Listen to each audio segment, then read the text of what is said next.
Ще покажа за хората, които искат да управляват вратите си с интелигентни терминали за контрол на достъп.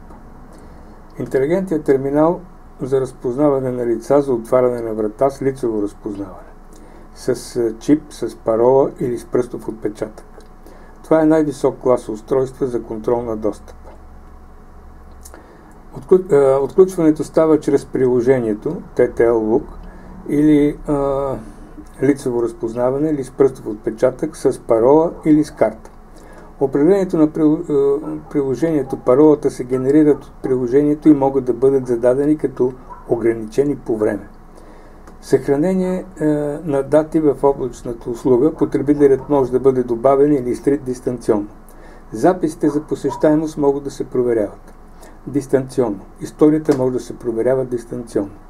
Защитата на клавиатурата. Клавиатурата се заключва за 5 минути след 5 въвеждане на грешна парола. Автоматично заключване в рамките на 5 секунди след отключване. Системата се предлага в комплект с захранващ адаптер и опътване на английски и български език. Сега ще ви покажа как може да отваряте на случая на срещника на вратата с чип.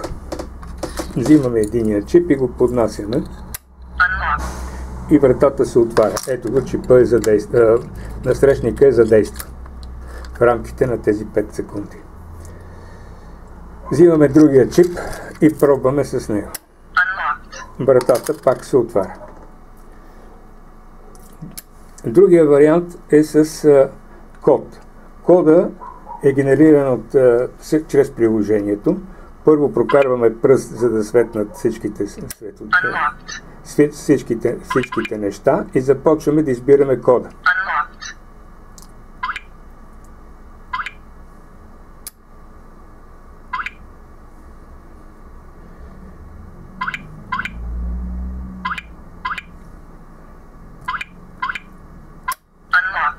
Избираме с кода. Избрахме с чип, избрахме с код, избираме с лицевото разпознаване. Сега лицевото разпознаване и отваря вратата отново. Значи използвахме чиповете, използвахме кода, използвахме лицевото разпознаване. Остава да използваме и пръстовия отпечатък.